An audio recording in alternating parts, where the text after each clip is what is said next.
Hey everyone, and welcome to Chef AJ Live. I'm your host, Chef AJ, and this is where I introduce you to amazing people like you who are doing great things in the world that I think you should know about. Before I introduce today's guest, I want to thank Linda Middlesworth, who is vegan royalty up here, for this really cool shirt. It's not only my favorite color, but I love what it says. So thank you so much, Linda. So today's guest has been on the show before. Today, he's going to be talking about habits for longevity that can help you live to 150. Now, I don't know if that's possible, but we'll find out.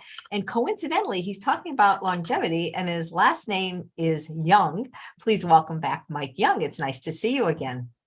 Hey, nice to see you, Chef AJ. Hey, do you think the fact that your last name's Young is why you're so interested in this topic? Actually, it has nothing to do with that, but yeah, people ask me if I've kind of linked that together, and I haven't. So, but it is fitting, and I think it's kind of cool, actually. Yeah, no, I mean, I think it works out perfectly. It's sort of like, like when I knew this guy, his last name literally was Tooth, and he became a dentist. What can I tell you? Well, I knew a dentist name was Sugar. Last name was Sugar, if you can believe that. That is hilarious. That is hilarious. So you tell us about why you're so interested in longevity, because I am too. I'm going to actually be doing a longevity week next month on Chef AJ Live, but tell us what you know about it. Okay, well, for me, it goes way back to even before I was vegan and how I became vegan, I'd say.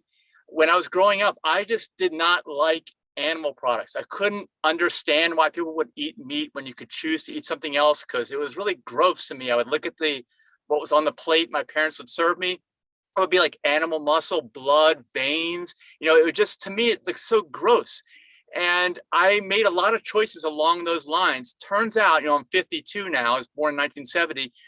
As we have gained knowledge over time, the choices I was making were probably right all along.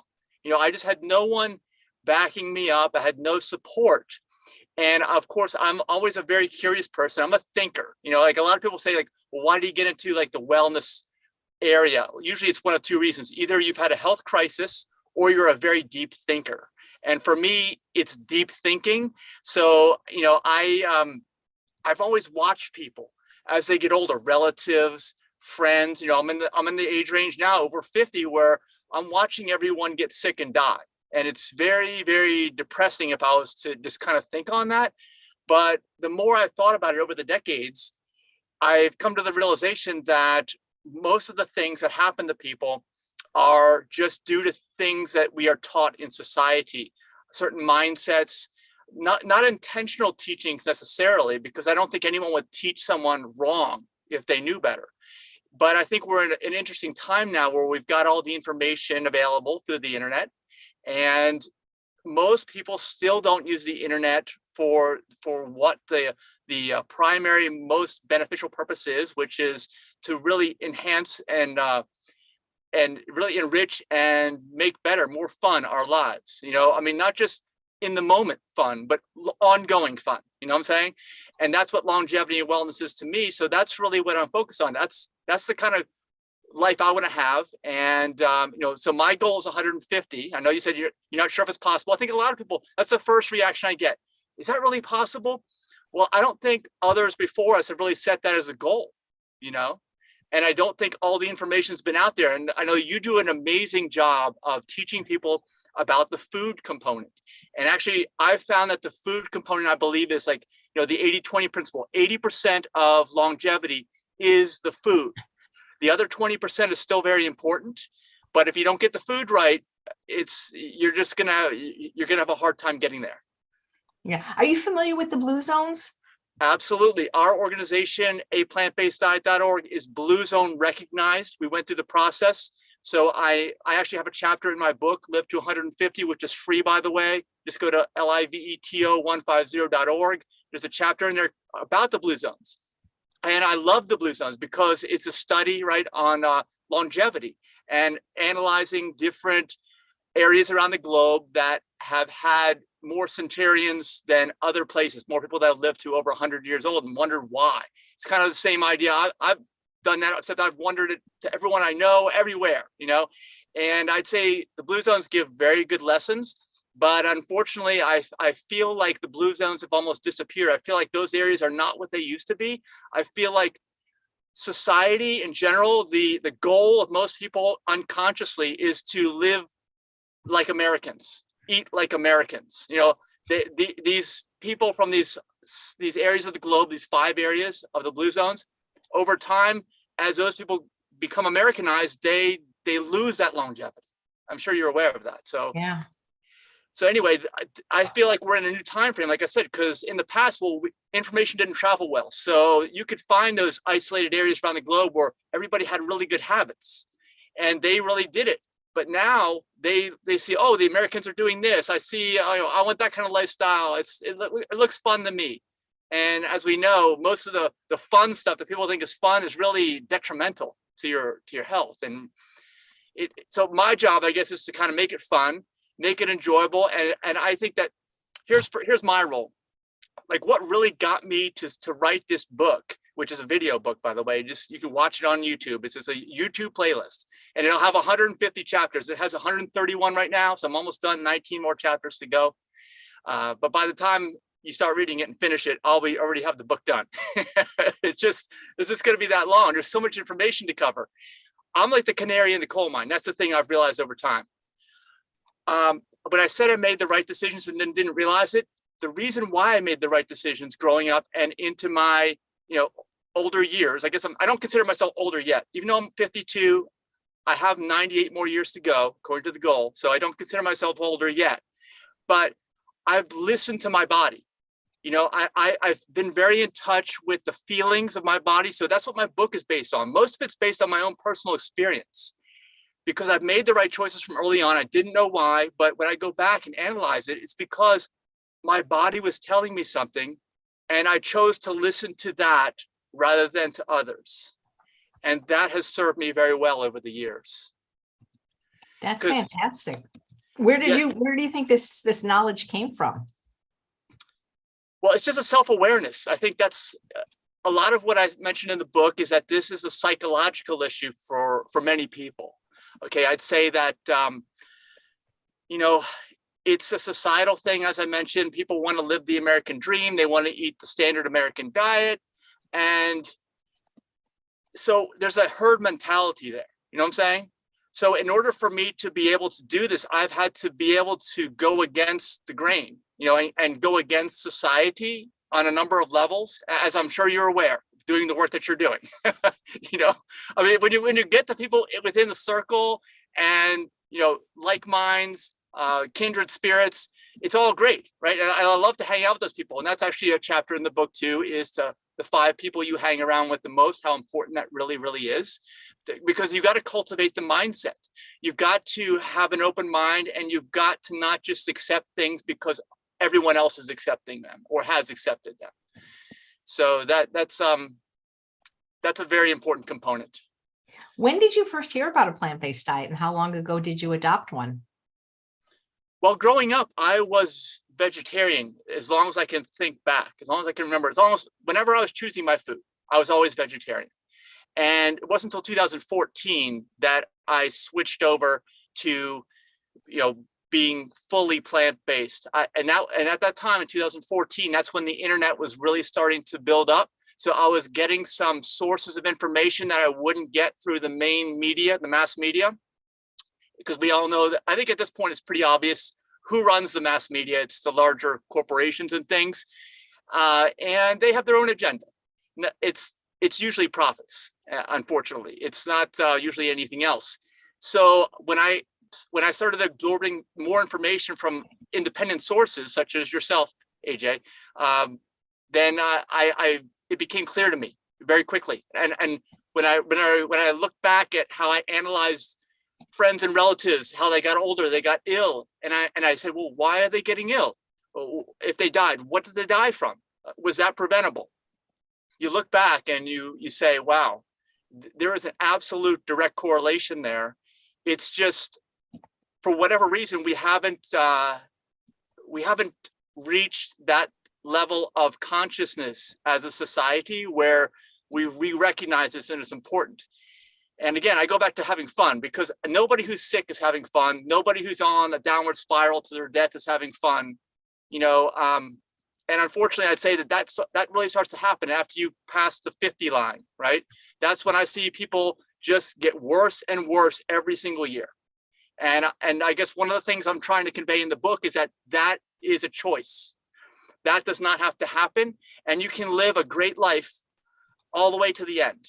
That's my my premise of the book, because a lot of people who will react initially and say, "Well, Mike, 150, man, I've lived 20 some odd years, and I really have a hard time. I've had a hard time with life. I don't think I want to live that long." You know, and that's why I'm saying it's a mind, it's a psychological issue. You really have to, you know, develop your goals. Like I mentioned, there's a chapter on that. Determine your life purpose. That's also a Blue Zones thing. And like I said, I love the Blue Zones. I really do. My book is a lot more strict than the Blue Zones. I will tell you that. Well, you know, I don't mean to interrupt, but Dr. Furman who's been on my show many times, including just this Sunday, said that in his opinion, the Blue Zone diet is just not good enough.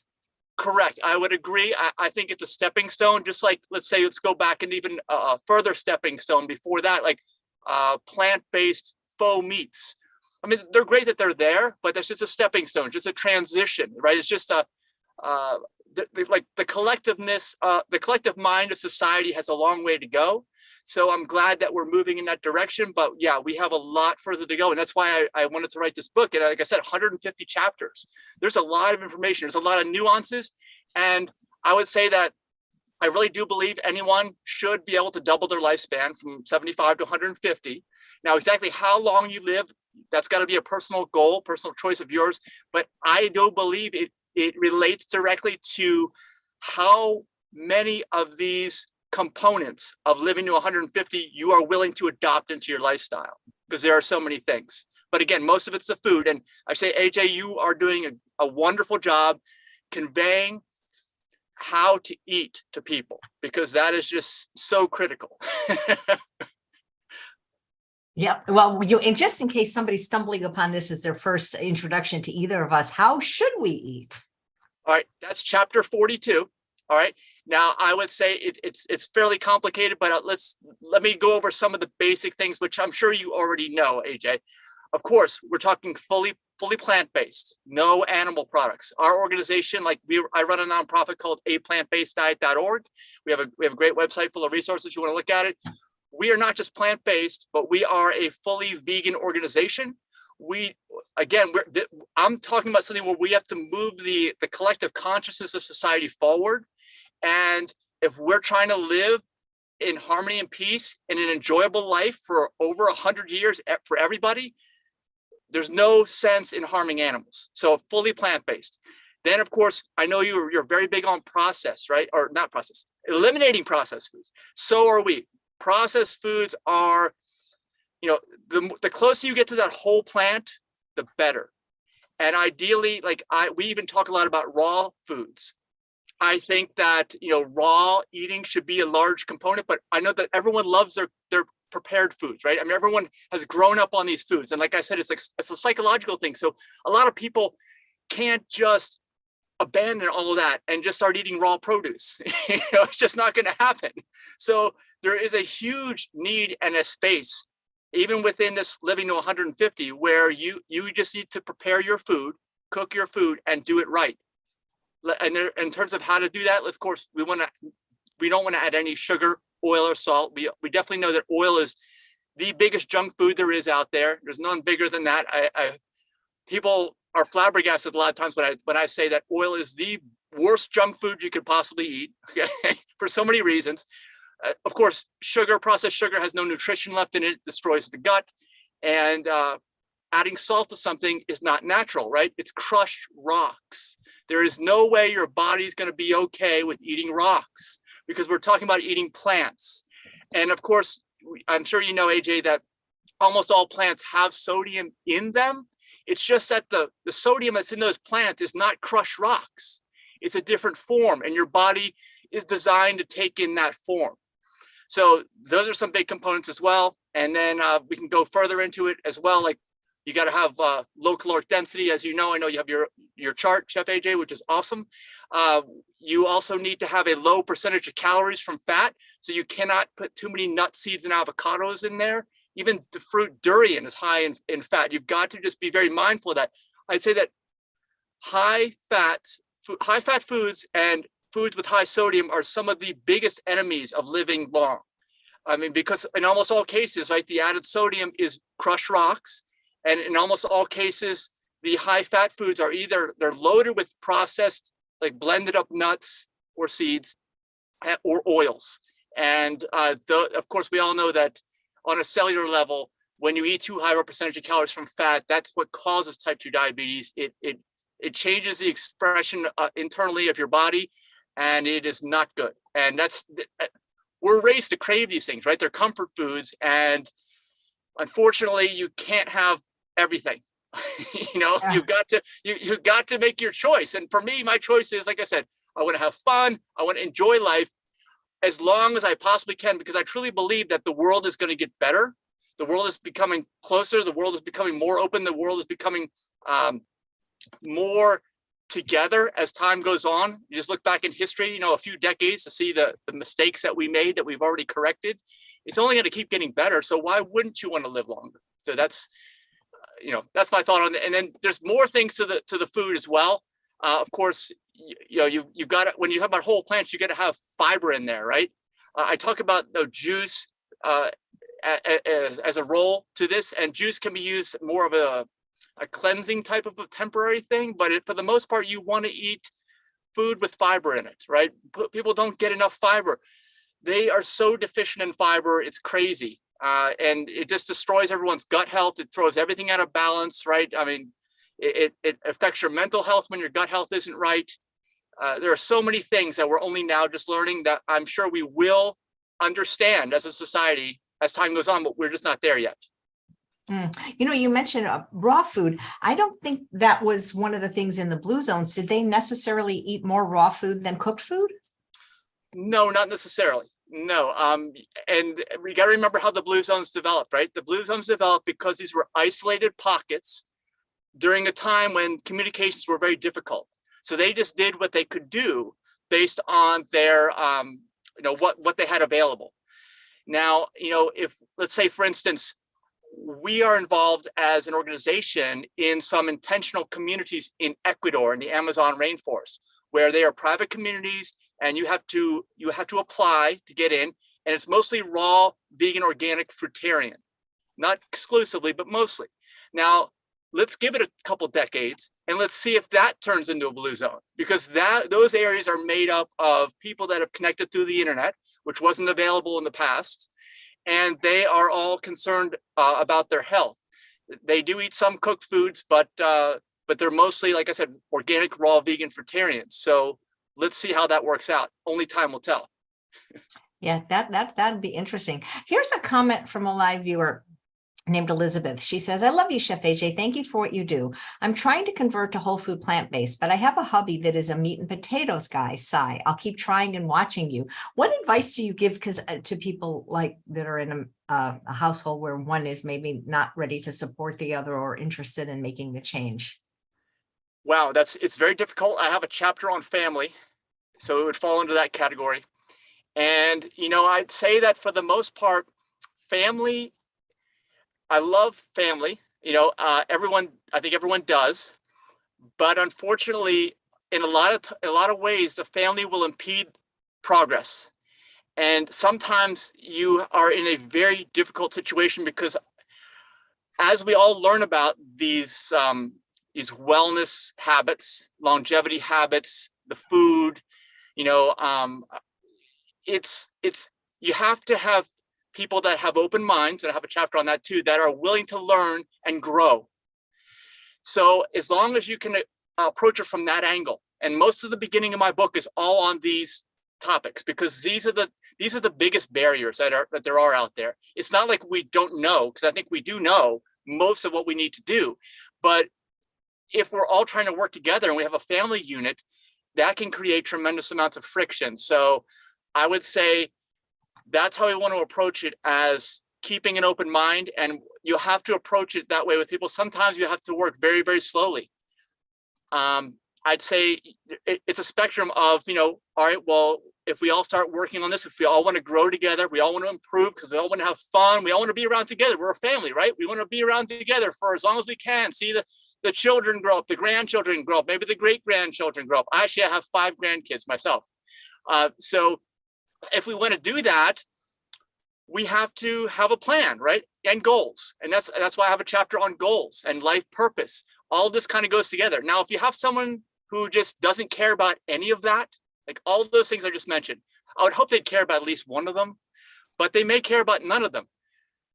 Truly, I don't know what to do, because a lot of times family can be the biggest impediment to making progress in this area, because people don't want to rock the boat for obvious reasons. If the people that we're dealing with are very this steadfast and not changeable, and don't have made it clear. And sometimes, you know, the worst case scenario is you have to make a choice. Do I want to continue with this person or not? I would hope that everyone would value the relationship and the family as the highest priority. But, you know, if I've been around many people, and I've seen certain families where no one cares about their health at all. I'm sure that people out there listening can say, oh yeah, I've met people like that, or maybe that's in my family.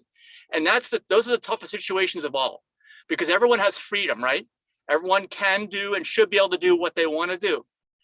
Unfortunately, and I have a chapter in the book on this, I do believe that right now in society, you know, self-abuse of this form is legal.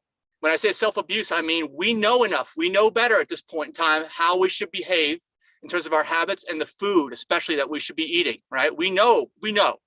I mean, everyone knows, everyone's accepting of at least some plant-based stuff eating in their diet. So we all know, but the reality is people don't recognize it for what it is. It's almost like self-destructive behavior, and it's legal. So it's a very difficult time we live in. And again, this is one of the reasons why motivated me to get this book out there, because I need to get it in front of enough people so that they understand, look, all I really care about is enjoying life, having fun. You know, I mean, it's like we know better. When you know better, you do better. That's actually a chapter in my book. That's Maya Angelou, I do believe, who said that.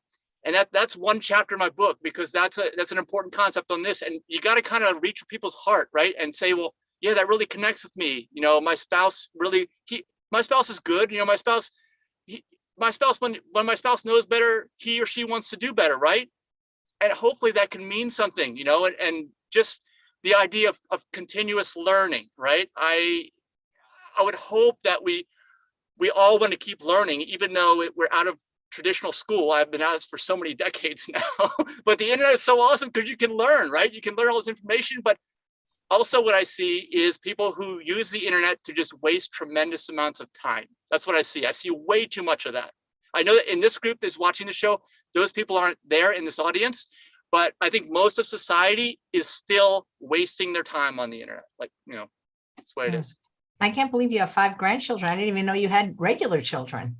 Yep. Oh yeah, I had it early. Yes. So I'm 52, you know, so, you know. That's incredible. You mentioned finding your purpose. I remember I had Dan Buettner on the show, and he talked about something called the Ikigai. That was I guess that was maybe a Japanese word for basically that. But how does one find their purpose?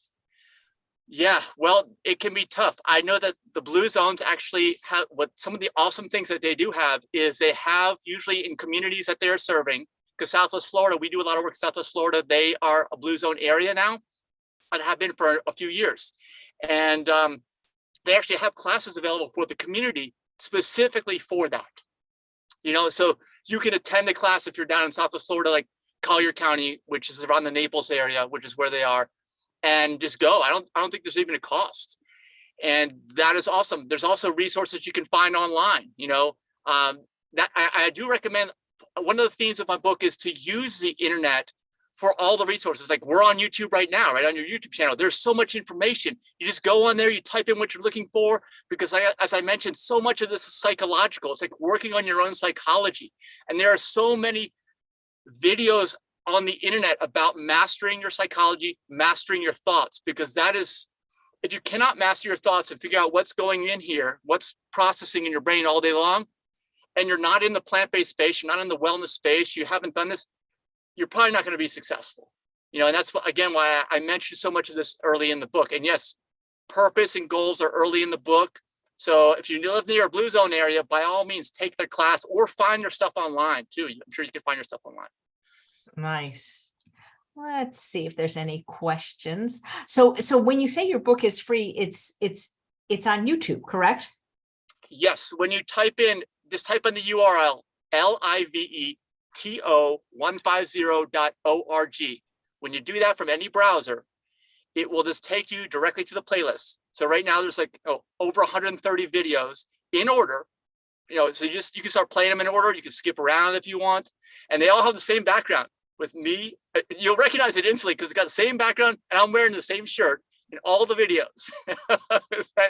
And I've recorded them over the last year, a little over a year. I started working on this project last summer.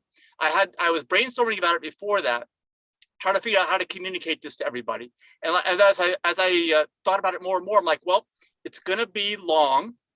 And some of these chapters are, 4 or 5 minutes long. Some of them are a half hour long. It depends on the topic that we're discussing. Like the food, chapter 42, that is the most important chapter. So if anybody wants to know about the food, just go to chapter 42. I've already given you a good summary of it, but you can review it over and over again because that's 80% of longevity. And the more you dial that down, and I'm not a chef, right? AJ, I'm not like you. I'm talking about it specifically from a longevity standpoint based on my own personal experience. And believe me, I react to everything. If I'm eating too much fat as a percentage of calories, my body tells me. If I'm eating any added sodium and I do this over a period of time, my body tells me. Like, I cannot eat wrong. Like, that's how in tune I am with my body. I'm pretty sure that most people could get that way as well. But I think that most people are so out of tune, not necessarily this audience. I'm talking about society in general. Most people are out of tune, so they can't recognize that. And I think you, AJ, hopefully you would agree with this, that the body is a self-healing machine. I believe that. The body, when you give it the right conditions, it will heal itself. It always wants to heal. It's always seeking balance, right? It's always seeking health. The problem is that we just don't get out of our own way most of the time. We don't pay attention to the check engine light that goes on. And that's when illness sets in, okay? And I'm talking about this from a food standpoint, right? Because I'm not a doctor. I'm not in the medical system. I'm talking about this from a nutrition standpoint. But it's so true. I've been around over 50 years, and I've seen it my entire time, right? Because I'm just that in tune with what's going on. And when I start to feel bad, I'm not having fun anymore. I'm not enjoying life anymore. So I'm like, okay, what do I have to do? Yep. So that's what it comes in. Thank you.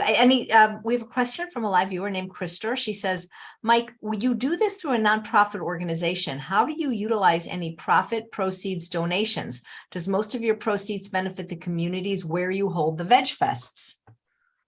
I'd say yes, because we're a worldwide organization. And that's why I have this book here, and it's free. However, we are also a local organization in the areas where we have live events.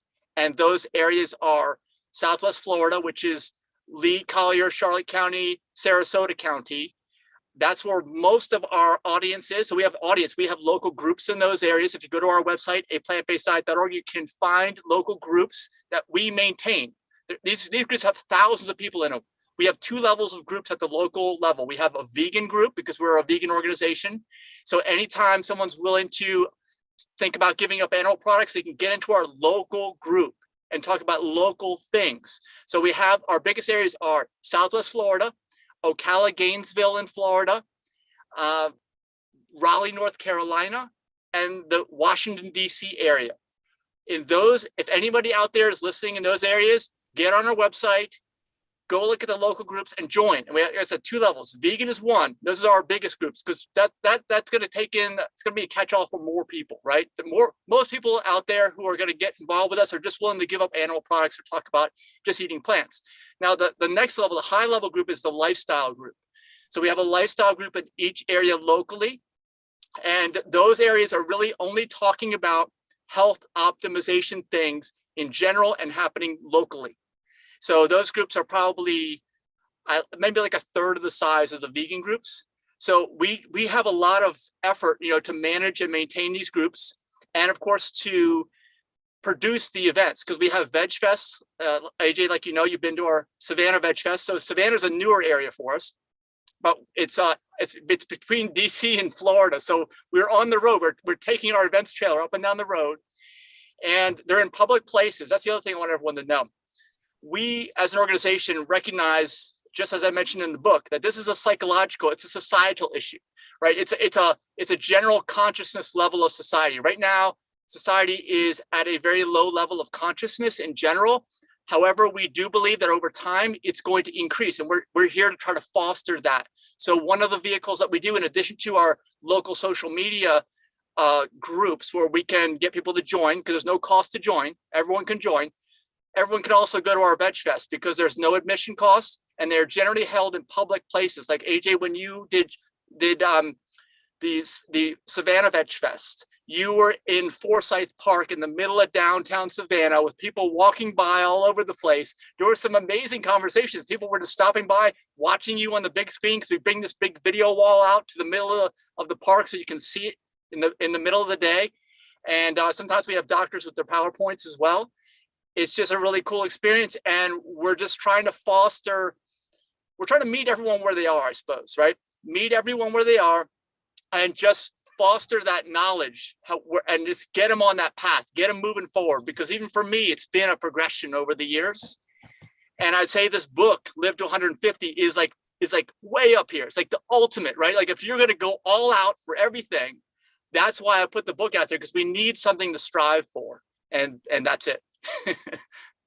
Nice. What was your most recent Veg Fest that you produced?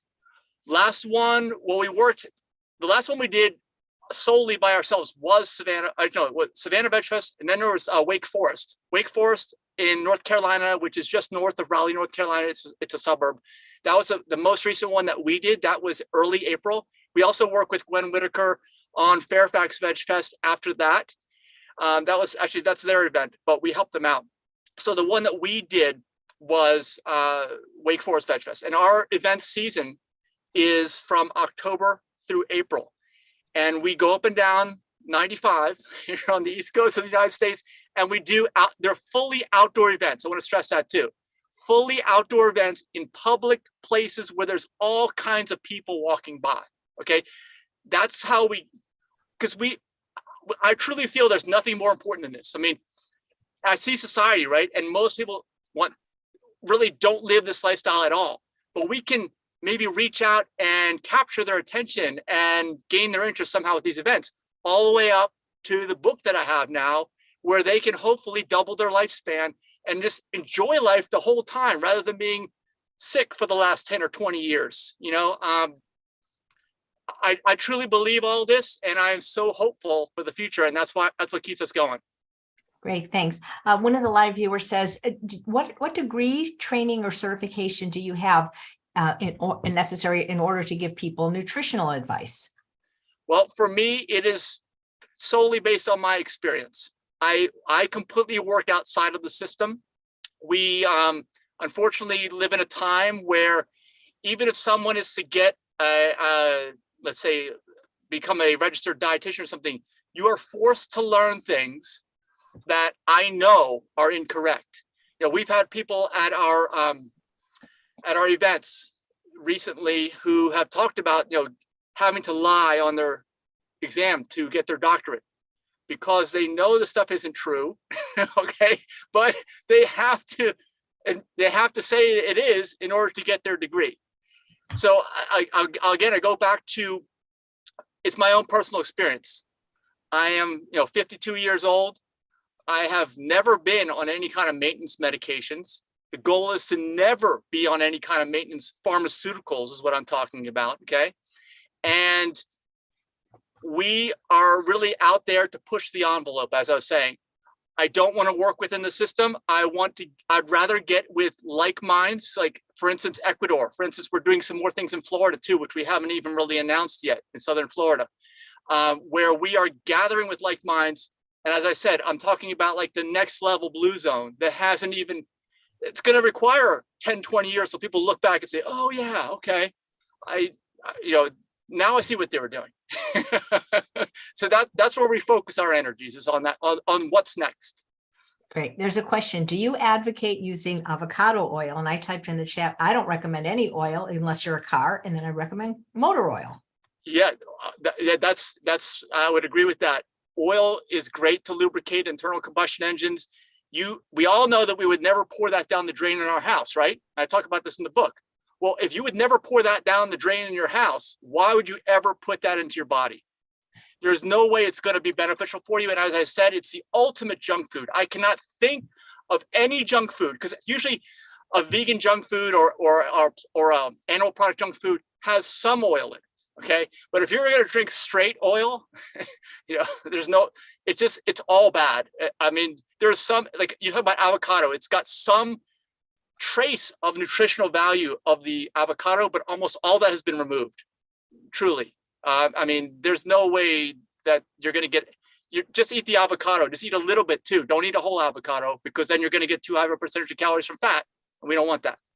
Right. Thank you. A question, Mike, are you vegan for ethical or health reasons? I think people are often for more than one reason, sometimes up to 3 reasons. Yeah. The saying, the slogan of our nonprofit is for people, animals, and our planet. And I'd say that describes me. However, because I'm an ethical vegan, and that's why I put on our website that we are a 100% vegan organization. The first thing when you go to our website, aplantbaseddiet.org, is you see that we're a 100% vegan organization. However, I also recognize that the health component is the most complicated facet of this entire thing. And if you are going to get out there and fully optimize your health, doing everything you can and everything that we know, you are automatically going to fully optimize the ethical side and the environmental side. And actually, the only way to optimize and totally do the best thing for the environment you can is to fully optimize your health. Okay, it's automatic. Believe it or not, it's a lower level, because if you do everything you can for the environment, it still doesn't mean that you're doing everything you can for your health. But if you do everything for your health, you're automatically doing everything you can for the environment and for the animals. Yep. Question, how do you deal with business partnerships? What do you do for unsatisfied vendors? I'm always impressed at every Veg Fest, the amount of people that are selling things there. Like, I've never heard of half of them. You know what I mean? Like, when I go to these Veg Fests, it's like, I didn't even know this company existed. I didn't even know this product existed. Yeah, I'd say that I would view us as a way to help out small businesses, specifically local, although we have corporate businesses that do show up as well. And it can be tough. There's no question about it. Whenever you're starting a business, it can be challenging. So I view our events as a great resource and a great opportunity for small, struggling local businesses to market what they have, in front of a captive audience of interested people. Now, do all businesses do well? No. I, for one, have been in business my entire life. I've never had a regular job for more than 2 weeks. I'm 52 years old. Okay, I've always worked for myself before anyone even. I worked for myself back when self-employment meant unemployed to most people. Okay, because I was working from home in the 80s. No one even knew what that was. So I know that 4 out of 5 businesses fail. That's just the reality of things, right? It'll probably always be that way as far as I can see into the future, because it's extremely competitive. When you're in business, you have to reach a competitive level that you just don't have to do in most jobs working for someone else. So it's tough, and we do everything we can to assist the businesses. And some of them aren't happy, and I try to give them pointers whenever someone approaches me, and they have after our events. They'll ask me different questions, and I can give them some great feedback. I'm 52. I started working for myself, cutting grass for neighbors, before I was 10 years old in the late 1970s. Okay, that's how long I've been in business. So I understand every facet of running a business, although I do not understand large corporate organizations, because I've never been involved in those. Okay, so I can't offer advice there. But for the local businesses that that's who we're trying to help out. People who want to get in the plant-based space, people who want to get in front of these people that are interested, try to get a jump start and kickstart their business. Well, we do everything we can, but we can't. Everyone's not going to be successful. Unfortunately, I wish everyone could. But as I said, 4 out of 5 fail. We try to keep those odds smaller if we can, especially if we're helping them. But I can't give any statistics on that, just that we are willing to help, and we always do. Great. Thank you. Well, here's the question that every guest on Chef AJ Live eventually gets from Susanna. Mike, what do you eat in a day? What do I eat in a day? Okay. Well, I talk about this in chapter 42. I nowadays am eating, I'd say about 50% or more organic raw produce. Okay. This is truly, and when I say organic, I would rather grow it myself too, even though I don't right now, but we are in a space where we're learning that, like we're involved in these intentional communities where they're growing it themselves so that I know that it is truly chemical free. All right. The only way you know is by growing it yourself. So I try to find foods that are local farmers. I've found local farmers in different areas I talk to them and they say, yeah, my stuff is better than organic. My stuff is chemical free.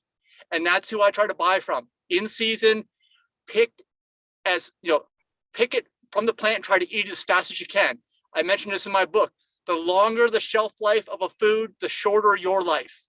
So if you want a long life, this is it. You buy your chemical-free produce, you pick it, and you eat it almost immediately. So that's what I try to do. I say 50% or more of my diet is that, or at least that's the goal. I try to do it. I'm not there. We have a lot of progress to do, okay, with that in society. The rest of it, I'd say, all right, let's say we're doing 60% raw organic produce. Then I'll say 45% or 35%, so we get to 95%, is going to be, but at the traditional definition of whole food plant-based. Actually, that's my license plate, by the way. If you go to Florida, you see somebody has a license plate that says WFPB. That's been my license plate for like 5 years, okay?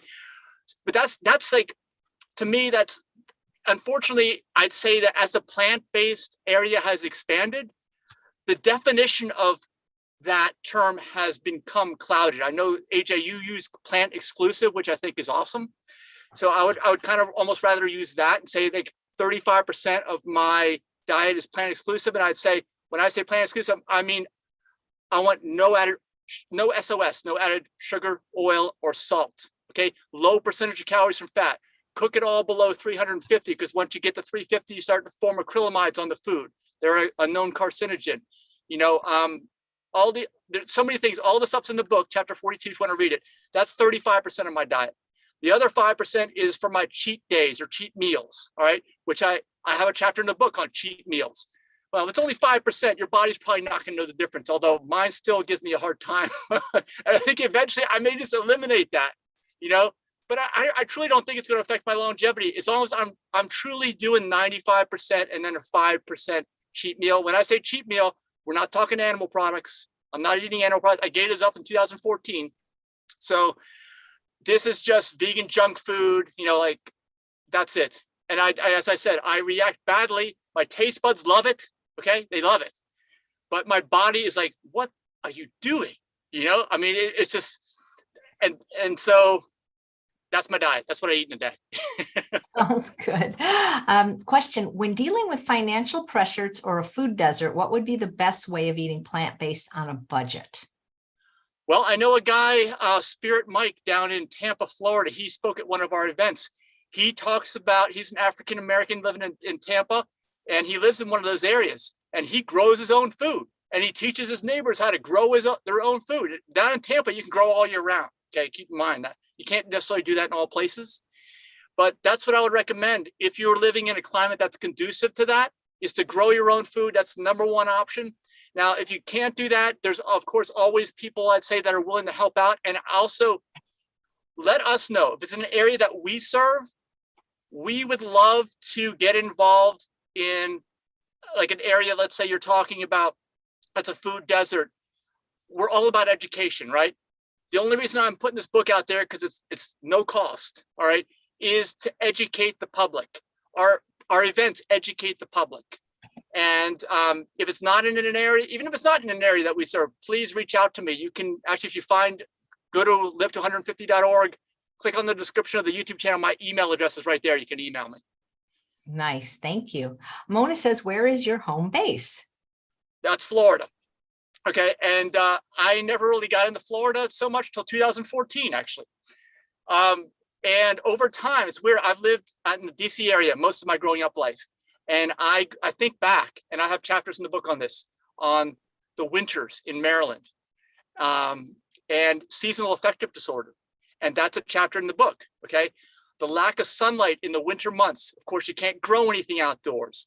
The more I live and investigate and learn, the more I'm drawn to the tropics, because we're getting into growing your own food.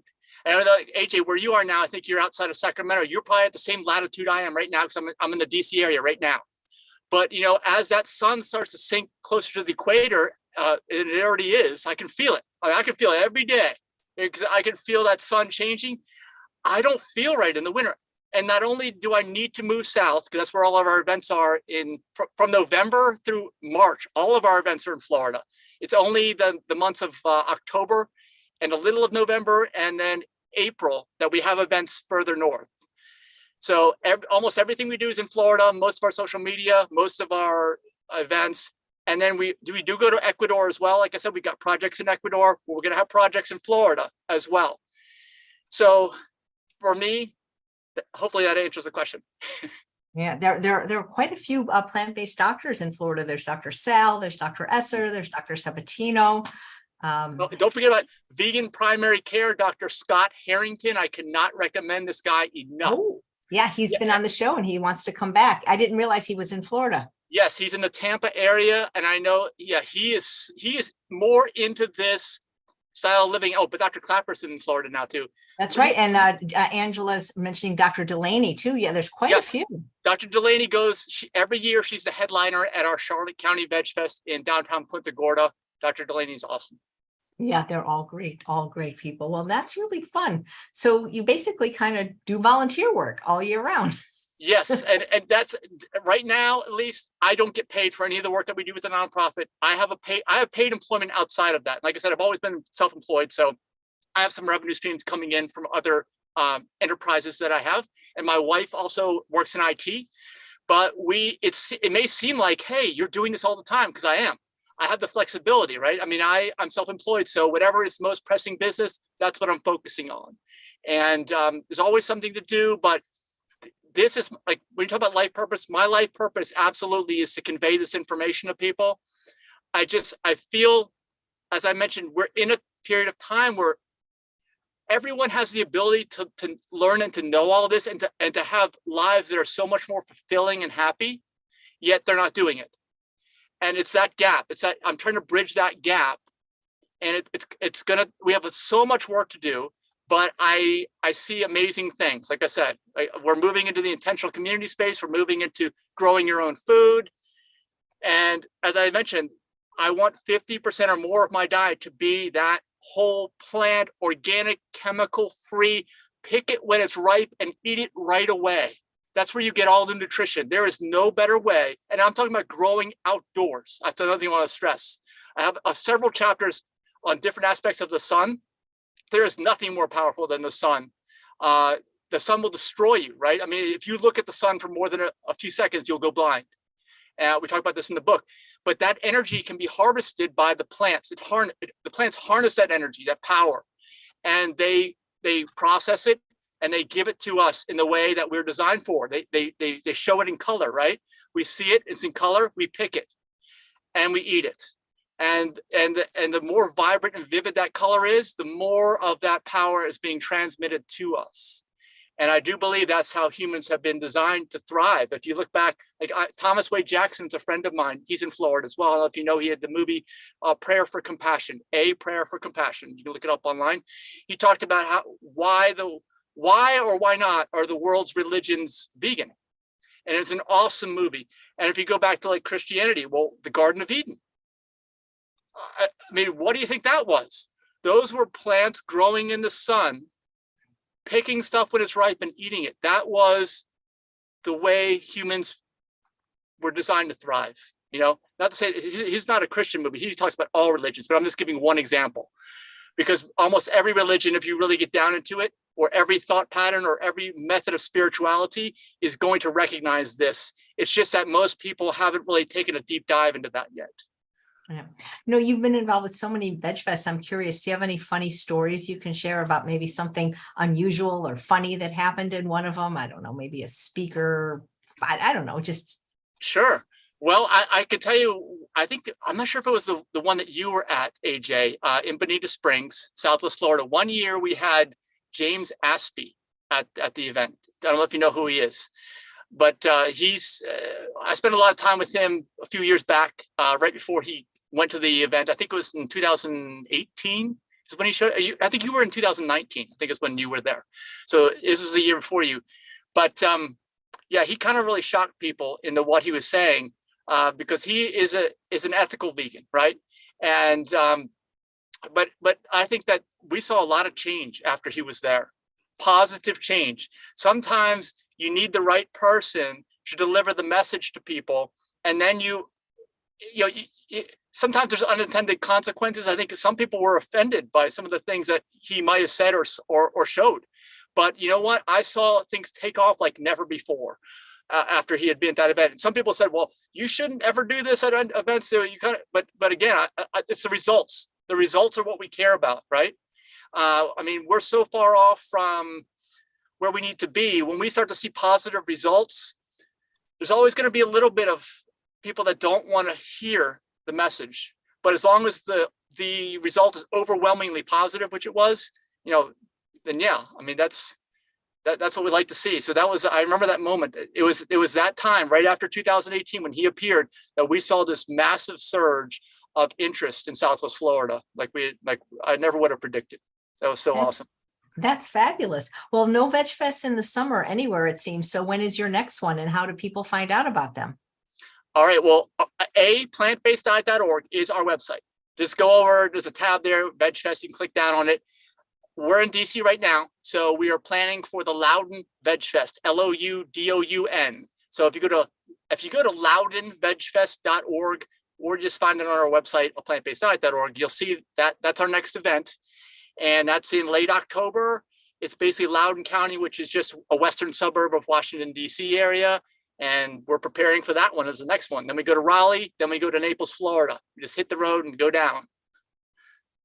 Wow, that's amazing. Mona says, is the Savannah Veg Fest going to be even larger next year? Well, we hope so. I can tell you that right now we're having a few scheduling issues with the city.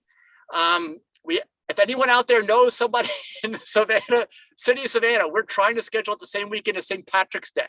And apparently they don't want to schedule any other events that weekend. So we're having some troubles right now. But yeah, of course, every event, our goal is to make it bigger every single year. Great. Well, Mike, thank you so much for the work you do. I wish there was a Mike out on this coast doing what you're doing so that there would be more Veg Fests out here. Yeah. Well, I know some people out that way, and but yeah, I can only do so much. We'll see what the future brings. I know what a tremendous undertaking it is. I've never produced a Veg Fest, but even a conference with only a couple hundred people. I mean, how many months you have to work. So thank you. Yes. Oh, yeah. Well, thank you, AJ, for the work you're doing. Like I said, because 80% of this is the food. And you've got that food area dialed in. So food's the best part. It's delicious. That's right. Yeah, absolutely. Other than following you on your website, are you on social media? Is there a place that can direct people if they're more interested in finding out more? Yeah, well, the book, we have a Facebook page called Live to 150. You can go ahead and like that.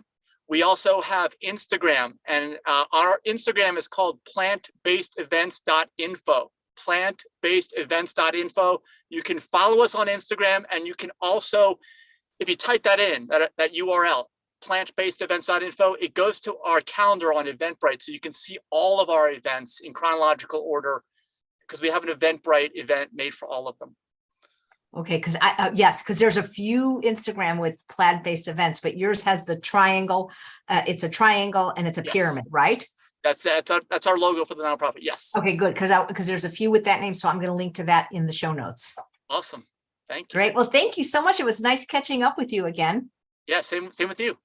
Absolutely. So we'll see who's the oldest person on record so far to have ever lived or lived recently.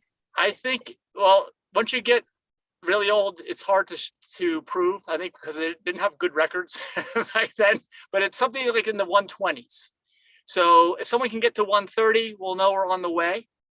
And I think that will happen because I think, especially with folks from your show, AJ, I think the new blue zones are going to be groupings of people like this, like your followers, AJ, okay? Like people in the intentional communities we're involved with.